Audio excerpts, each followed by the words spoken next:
सारे बहुत अच्छे हैं। और हम बात कर रहे थे मैथमेटिकल रीजनिंग के बारे में। और आज अपना टॉपिक है टाइम, डिस्टेंस और स्पीड। ठीक है, टाइम मतलब समय की बात हो रही है। ठीक है, समय की बात है। डिस्टेंस मीन्स दूरी और स्पीड मतलब चाल। ठीक है फ्रेंड्स, इनकी बात करते हैं।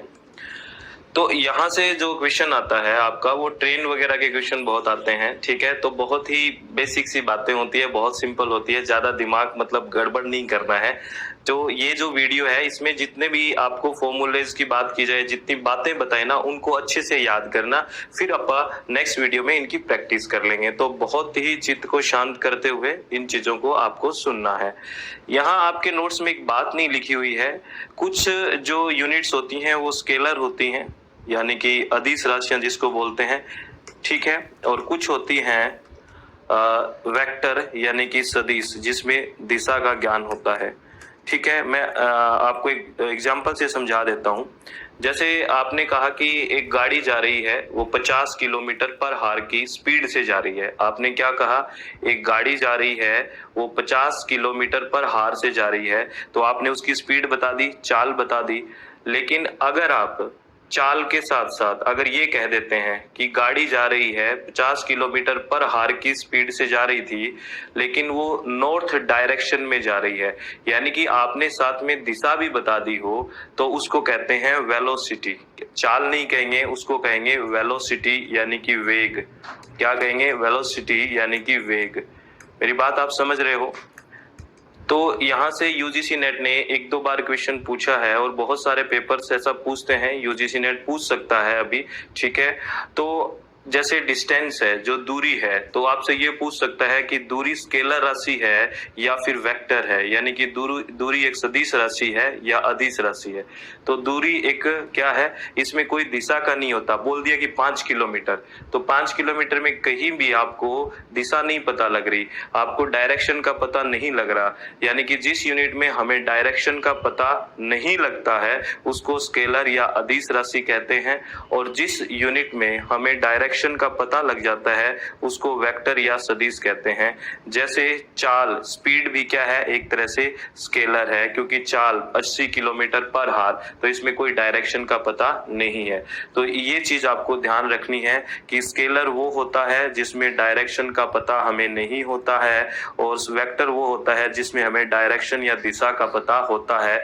तो जैसे वेलोसिटी है, वेग है, वो क्या है? एक सदिश राशि है। ठीक है, और वेलोसिटी जैसे चाल बराबर दूरी बटे समय होता है, वैसे ही वेलोसिटी वेग बराबर विस्थापन बटे समय होता है। विस्थापन बटे समय। ठीक है, अब जी ये विस्थापन क्या है? विस्थापन को इंग्लिश में बोलते हैं डिस्प्लेसमेंट। क्या बोलते हैं? डिस्प्लेसमेंट। जैसे आप समझिए, इसको ऐसे समझते हैं कि क्या चीज है विस्थापन। ये आपको वेक्टर और ये तो समझ में आ ही गया होगा। ठीक है, तो देखो, ए पॉइंट है, एक ये रहा। ठीक है, और ये एक पॉइंट है बी, और इनके बीच की जो डिस्टेंस है, मान लेते हैं 2 किलोमीटर है। मान लिया कितनी है? 2 किलोमीटर है। तो कोई व्यक्ति यहां से चला, ठीक है, कहां से? ए पॉइंट से चला, ठीक है, यहाँ आया और फिर वापस ए पॉइंट पे आ गया। तो इस व्यक्ति ने कितनी डिस्टेंस तय करी, ये बताओ। इस व्यक्ति ने देखो 2 और 2 4 किलोमीटर दूरी तय कर ली ना। ये आ गई डिस्टेंस। क्या आ गई? डिस्टेंस आ गई इस व्यक्ति के द्वारा जो उसने तय करी है, दूरी आ गई। लेकिन डिस्प्लेसमेंट क्या होगा इसका? एक व्यक्ति यहां से चला ए से और बी पे गया और वापस ए पे आ गया, तो इसका डिस्प्लेसमेंट क्या होगा? इसका डिस्प्लेसमेंट 0 होगा। इसका डिस्प्लेसमेंट यानी कि विस्थापन 0 होगा। डिस्प्लेसमेंट अपने प्लेस से कितना वो अलग हुआ है, अपने प्लेस से अलग कहाँ हुआ? घूम फिर के यहीं आ गया।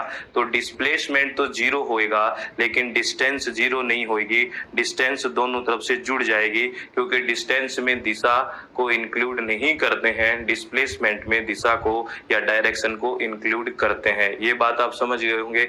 आपसे यूजीसी में ऐसा क्वेश्चन पूछा जा सकता है, 2 पॉइंट दे देंगे और पूछ लेंगे इनके बीच की दूरी और डिस्प्लेसमेंट बताओ। डिस्प्लेसमेंट हमेशा क्या लेते हैं? इनिशियल पॉइंट से जो फाइनल पॉइंट है उनसे कितना अंतर है वो ही लेते हैं। लेकिन डिस्टेंस में चाहे आप घूम फिर के वहीं आ जाओ, सारा जुड़ जाएगा, ये होता है डिस्टेंस। आप मेरी बात समझ रहे हो? तो जैसे स्पीड यानी कि चाल बराबर क्या है, स्पीड बराबर क्या है, दूरी बटे समय है। ठीक है, तो स्पीड भी आपको पता है अदिश राशि है, स्केलर राशि है, डिस्टेंस भी स्केलर राशि है। तो स्पीड बराबर क्या हो गया, चाल बटे स्पीड बराबर क्या हो गया, दूरी बटे समय हो गया। ये फॉर्मूला आपको याद रखना है। स्पीड बराबर क्या हो गया, दूरी बटे समय हो गया। ठीक है, distance upon time equal to speed. ठीक है, तो इसमें एक फॉर्मूला वेलोसिटी का नहीं लिखा हुआ है। अगर वेलोसिटी की बात आए तो वेलोसिटी को v से लिखते हैं, और वेलोसिटी को v से लिखते हैं, डिस्प्लेसमेंट को कैपिटल D से लिखते हैं, और टाइम समय, ये आ जाता है वेलोसिटी का फॉर्मूला, वेग का फॉर्मूला।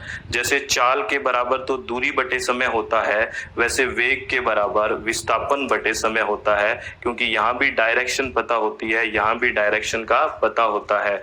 तो अगर कोई आपसे पूछे कि स्केलर राशि क्या होती है और वेक्टर राशि क्या होती है, अदिश क्या होता है और सदिश क्या होता है, तो आप बता दोगे कि जिसमें दिशा का पता होता है वो तो होता है वेक्टर, और जिसमें दिशा का ज्ञान नहीं होता वो स्केलर यानी कि अदिश राशि होती है। चाल, दूरी, ये सारे के सारे क्या है, ये सारे के सारे हैं स्केलर है, अदिश है। जबकि वेलोसिटी और वेग, डिस्प्लेसमेंट, विस्थापन, ये वेक्टर है यानी कि सदिश राशि है। ठीक है फ्रेंड्स, ये डायरेक्ट क्वेश्चन आपसे पूछा जा सकता है।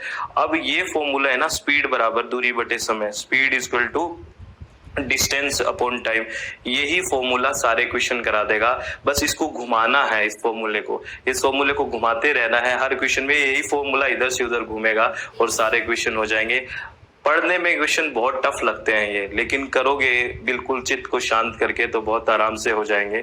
तो इसी फॉर्मूले को देखो हम इधर उधर करने की कोशिश करते हैं। स्पीड बराबर क्या हो गया, डिस्टेंस अपॉन टाइम, और टाइम को इधर ले आओ तो टाइम बराबर क्या हो जाएगा, डिस्टेंस अपॉन स्पीड हो जाएगा। ये तो फॉर्मूले को इधर उधर कर रहे हैं, और डिस्टेंस इक्वल टू क्या हो जाएगा, स्पीड इनटू टाइम। ठीक है, ये तो आप समझ ही रहे हो ना, मेन यही फॉर्मूला है, speed equal to distance upon time.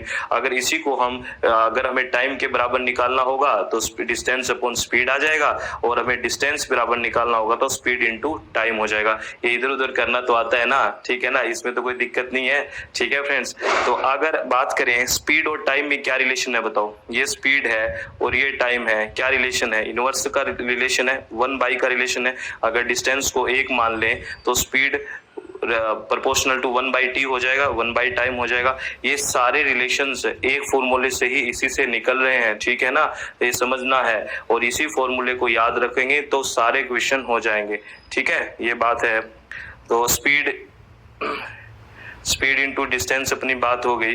ठीक है, और आगे एक क्वेश्चन आपका आता है, कोई चीज अगर आपको किलोमीटर पर हार में दिया हुआ हो, ठीक है ना, किलोमीटर पर हार में दे रखा है, तो और उसको मीटर पर सेकंड में अगर करना है तो उसको 5/18 का इंटू कर दो। मेरी बात आप समझ रहे हो क्या?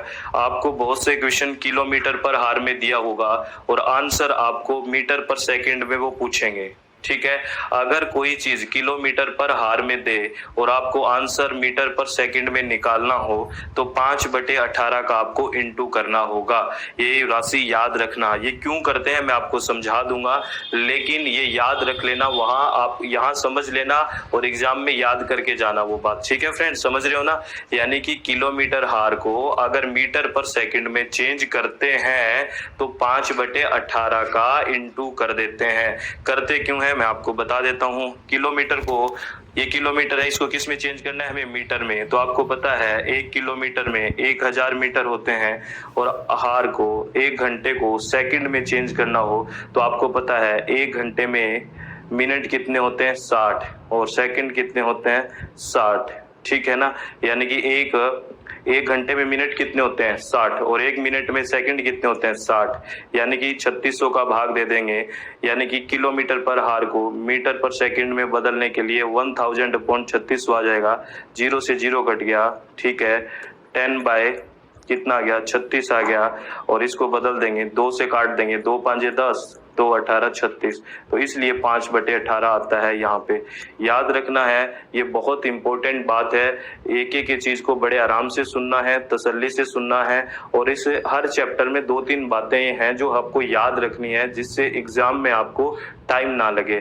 तो आपको कोई भी चीज किलोमीटर पर हार में दे रखी हो, अगर उसको मीटर पर सेकंड में चेंज करना हो तो 5/18 का इंटू कर देंगे। ठीक है फ्रेंड्स, आगे बात करते हैं। अगर मिनट्स चेंज हार में करना होगा, अगर मिनट्स का चेंज हार में करोगे तो क्या करोगे, उल्टा कर दोगे, ठीक है ना। अगर मीटर पर सेकंड को आपको किलोमीटर पर हार में चेंज करना है तो 18/5 कर दोगे, ठीक है ना। क्योंकि देखो ये ऊपर वाली चीज क्या आ जाएगी, थोड़ी बड़ी आ जाएगी, ये थोड़ा ध्यान रखना है, प्लीज इस बात को याद रखना है। आगे रिलेटिव स्पीड निकालते हैं, ठीक है ना, रिलेटिव स्पीड निकालते हैं। रिलेटिव स्पीड का मतलब होता है एक तरह से आपस में, जैसे ये है ए है, इसकी स्पीड है 20 किलोमीटर पर हार, और बी है, देखो इनकी डायरेक्शन देखो। रिलेटिव स्पीड हमेशा दिशा को देखते हुए निकाली जाती है, किसको देखते हुए, डायरेक्शन को देखते हुए निकाली जाती है। ये चीज मोस्ट इंपॉर्टेंट है, क्योंकि आपको पता होना चाहिए कि किस डायरेक्शन में चलेगी तब फाइनल जो वेलोसिटी या स्पीड जुड़ के आएगी और किस डायरेक्शन में घटेगी। तो ये ध्यान रखना है, बहुत आराम से सुनना है। अगर कोई भी दो चीज अपोजिट डायरेक्शन में चलती है, अपोजिट मतलब आमने सामने, अगर अपोजिट डायरेक्शन में आती है तो जो फाइनल स्पीड आती है वो दोनों की जुड़ के आएगी। जैसे ये 20 किलोमीटर पर हार से इधर जाए, ठीक है, और 30 किलोमीटर हार से इसके सामने आए, तो ये दोनों जुड़ जाएगी और उसका जो रिजल्टेंट आएगा तो वो आएगा 50 किलोमीटर पर हार। मेरी बात आप समझ रहे हो। अगर अपोजिट साइड में चलते हैं तो स्पीड हमेशा जुड़ती है। अगर कोई चीज इधर से आ रही है और इधर से आ रही है, अगर आमने सामने से आ रही है, मींस एक दूसरे की डायरेक्शन अपोजिट है, तो इसकी वेलोसिटी और इसकी वेलोसिटी, यानी इसकी स्पीड और इसकी स्पीड, दोनों की स्पीड, दोनों के चाल जुड़ जाएगी और फाइनल चाल आएगी निकल के। और इसीलिए तो जब आमने सामने की टक्कर होती है वो बहुत ही ज्यादा भयानक होती है, बहुत ज्यादा उसमें हानि होती है। इसका कारण यही होता है कि दोनों की स्पीड जुड़ जाती है। तो याद रखना, ऐसे क्वेश्चन आते हैं कि दो ट्रेन विपरीत दिशा में चल रही है, तो दो ट्रेन अगर विपरीत दिशा में चलती है तो उन दोनों ट्रेन की स्पीड जुड़ जाती है। इस बात को आपको ध्यान रखना है, यानी कि अगर अपोजिट डायरेक्शन होगी तो स्पीड क्या होगी, जुड़ेगी, ठीक है। अगर ये बात हो गया, पहला कंसेप्ट आपको ये याद रखना है।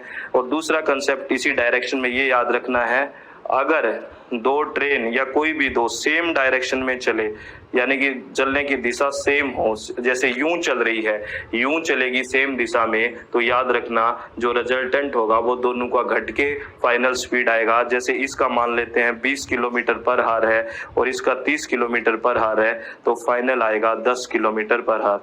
ये आपको ध्यान रखना है प्लीज, क्योंकि ऐसे क्वेश्चन बहुत पूछे जाते हैं कि ट्रेन अपनी सेम दिशा में जा रही है, सेम डायरेक्शन में जाएगी। अगर सेम डायरेक्शन में जाएगी तो जो रिजल्टेंट जो स्पीड निकल के आएगी वो दोनों का घटाव होगी, दोनों आपस में घट जाएगी। अगर अपोजिट डायरेक्शन में आएगी तो जुड़ जाएगी। इस बात को आपको ध्यान रखना है, ठीक है फ्रेंड्स। अगर ये बात ध्यान है तो आपको मान लो क्वेश्चन सही होने के बहुत चांस रहते हैं, डायरेक्शन के जो वाले क्वेश्चंस, ठीक है। तो ये बातें आपको ध्यान रखनी है। आगे बात करते हैं फ्रेंड्स। आगे आपसे ये 2-3 रूल मैं याद करने के लिए दे रहा हूं और ये याद करने हैं। जैसे आपने कई ऐसे क्वेश्चन देखे होंगे कि ट्रेन है वो पोल को पार करती है, ठीक है, ट्रेन है वो किसी आदमी को पार करती है, ट्रेन किसी ट्री को पार करती है, ट्रेन किसी उसको पार करती है, प्लेटफॉर्म को पार करती है, ट्रेन किसी टनल को पार करती है। इस तरह के क्वेश्चन आपने देखे होंगे। तो यहाँ पे एक बेसिक बात पकड़ने की कोशिश करना, अगर ट्रेन किसी पोल को पार करे, ठीक है, अगर ट्रेन किसी ट्री को पार करे, अगर ट्रेन किसी मैन को पार करे, तो जो टोटल डिस्टेंस जो ट्रेन ने दूरी, यानी कि जो ट्रेन की दूरी तय करती है वो ट्रेन की लंबाई के बराबर होती है। मैंने क्या कहा, मान लेते हैं ये कोई पेड़ खड़ा है, ठीक है, ये कोई पेड़ है। अगर ट्रेन यहाँ से आ रही है और इधर जा रही है तो जो ट्रेन ने डिस्टेंस तय करी है वो अपनी दूरी, अपनी लेंथ है उसके बराबर करी है, यानी कि उस लेंथ में इसकी कोई लेंथ कैलकुलेट नहीं करते हैं। आप मेरी बात समझ रहे हैं? अगर कोई ट्री है, अगर कोई पोल है, अगर कोई मैन है, क्योंकि इनका जो बेस होता है वो ज्यादा नहीं होता। अगर आदमी पड़ा हुआ है तो बेस बन जाएगा, और प्लेटफॉर्म तो पड़ा हुआ होता है ना। तो पहले इसको समझो कि ट्रेन अगर किसी पोल को पार करती है, ट्रेन किसी मैन को पार करती है, ट्रेन किसी ट्री को पार करती है, तो जो ट्रेन के द्वारा जो डिस्टेंस कवर की जाती है वो कितनी होती है, उसकी जो ट्रेन की लेंथ अपनी होती है उतनी ही उससे डिस्टेंस कवर की जाती है। इसको आपको ध्यान रखना है, ये बहुत इंपॉर्टेंट बात है, क्योंकि इसके अंदर ना ही तो खड़े हुए ट्री की, ना ही मैन की, और ना ही पोल की कोई भी लेंथ को लेते हैं, इनकी कैलकुलेट नहीं करते, क्योंकि ये वर्टिकल खड़े होते हैं और वर्टिकल खड़े हुए का बेस ज्यादा नहीं होता है, इसलिए इसको नेग्लिजिबल मान लेते हैं। जो ट्रेन की लेंथ होती है उसी को डिस्टेंस मानते हैं। इस बात को आपको ध्यान रखना है, ठीक है फ्रेंड्स। और दूसरी बात होती है दूसरी बात है, अगर ट्रेन किसी प्लेटफॉर्म को क्रॉस करती है, अगर किसी पुल यानी कि ब्रिज को क्रॉस करती है, टनल को क्रॉस करती है, या दूसरी ट्रेन को क्रॉस करती है, तो टोटल डिस्टेंस क्या आएगी जो ट्रेन ने कवर करी है, वो जो ट्रेन ने टोटल डिस्टेंस कवर करी है वो क्या आएगी, वो प्लस हो जाएगी, प्लेटफॉर्म की और ट्रेन की प्लस होके आएगी। क्यों आएगी? क्योंकि ये मान लेते हैं कोई प्लेटफॉर्म है, ये क्या है, एक प्लेटफॉर्म है, ठीक है, और ट्रेन यहाँ से चली है, ठीक है। आप इसको ध्यान से समझना, ये प्लेटफॉर्म है और ये ट्रेन है, ये चली है। तो मैंने क्या कहा, जो ये टोटल जो कवर करेगी, तो टोटल डिस्टेंस कवर करेगी, वो इसका और इसका दोनों का लेंथ जुड़ेगा। एग्जाम्पल के तौर पे मान लेते हैं ये प्लेटफॉर्म है, ये 50 मीटर का है। कितने मीटर का? 50 मीटर का है। और ये जो ट्रेन है ये भी मान लेते हैं 50 मीटर लंबी है। तो यहाँ से ट्रेन चली, ठीक है, यहाँ से ट्रेन चली है और ये प्लेटफॉर्म है, और यहाँ पे एकदम ये ट्रेन है, इसके इस हिस्से में कोई आदमी बैठा है, तो ये यहाँ से चला, ठीक है, ये ट्रेन चला दें, ये ट्रेन चलाई, ये चलाई, यहाँ आ गई ट्रेन, ठीक है। तो अभी तक ट्रेन ने कितनी दूरी तय कर ली है? अपनी लेंथ के अकॉर्डिंग, जितनी उसकी लेंथ है उतनी उसने कवर कर ली है। क्यों कर ली है? ये आदमी यहाँ से बैठा था ना, और ये आदमी यहाँ आ गया, ठीक है, तो यानी कि इसने अपनी लेंथ कवर कर ली, ठीक है। तो अपनी लेंथ में आ गया डिस्टेंस। अब ट्रेन यहाँ से चलना शुरू करती है, और अब ट्रेन ने प्लेटफॉर्म को क्या कर दिया, क्रॉस कर दिया, और अब इसने प्लेटफॉर्म की दूरी भी तय कर ली। तो अपने देखो, यहाँ से इसने तो अपनी दूरी तय कर ली, ठीक है, और अब इसने जैसे ही ट्रेन ने प्लेटफॉर्म को क्रॉस किया तो इसकी दूरी भी तय कर ली। तो इसमें दोनों जुड़ जाएगी, प्लेटफॉर्म की और ट्रेन की भी। आप समझ रहे हो? तो इसीलिए कोई हॉरिजॉन्टल चीज होती है, उसकी जो लेंथ होती है उसको भी जोड़ना पड़ता है डिस्टेंस कवर करने के लिए, क्योंकि हॉरिजॉन्टल का दायरा होता है, सरफेस होता है, ठीक है, इतना। इसीलिए इसको इंक्लूड किया जाता है जब हम डिस्टेंस मेजर करते हैं, ठीक है। तो इसमें किस तरह के, देखो ये बात याद रखनी है, जैसे जैसे ट्रेन प्लस प्लेटफॉर्म, अगर प्लेटफॉर्म है तो या ब्रिज प्लस कर देंगे, टनल प्लस कर देंगे, या फिर दूसरी ट्रेन को करते हैं तो कर देंगे। इसमें अगर आपसे क्या क्वेश्चन पूछा जाता है, ये तो आगे टोटल डिस्टेंस, ठीक है, जो ट्रेन ने कवर करी है। अगर आपसे ये पूछे, ये टोटल डिस्टेंस निकल गई आपकी, और ये पूछ ले ट्रेन की लंबाई कितनी है, तो याद रखना टोटल डिस्टेंस में आपको पता है ट्रेन की लंबाई भी है और प्लेटफॉर्म की लंबाई भी है। अगर ट्रेन की लंबाई आपसे पूछी जाए तो जो टोटल लेंथ दी हुई है आपकी, मान लो x है, और प्लेटफॉर्म की जो लंबाई है वो मान लेते हैं स्मॉल a है, तो x माइनस स्मॉल a जो आएगी वो ट्रेन की लेंथ आ जाएगी, ठीक है फ्रेंड्स। ये क्वेश्चंस जब प्रैक्टिस करेंगे तो आपको बहुत अच्छे से समझ आ जाएगा। इस वीडियो को आराम से 2-3 बार आपको देखना है, तभी नेक्स्ट आप आराम से क्वेश्चंस कर पाएंगे, ठीक है। आगे बात करते हैं, यही बात थी पुल और सुरंग को, ये आपका हिंदी में है, तो इस चीज को आपको ध्यान रखनी है। और आई थिंक फ्रेंड्स आपको ये सारी बातें समझ में आ गई होगी, और ये चीजें एग्जाम के पॉइंट ऑफ व्यू से यहाँ से एक क्वेश्चन हर बार आता है, और ये बहुत ही ज्यादा इंपॉर्टेंट है। प्लीज इसको छोड़ के नहीं जाना है कतई, क्योंकि बहुत से लोग ये सोचते हैं कि छोड़ दें, क्या छोड़ना नहीं है, मतलब थोड़ा थोड़ा तो आपको बिल्कुल अच्छे से करके जाना है। यूं नहीं कह रहे कि बिल्कुल आप इतने दिन में मैथमेटिशियन बन जाएंगे, लेकिन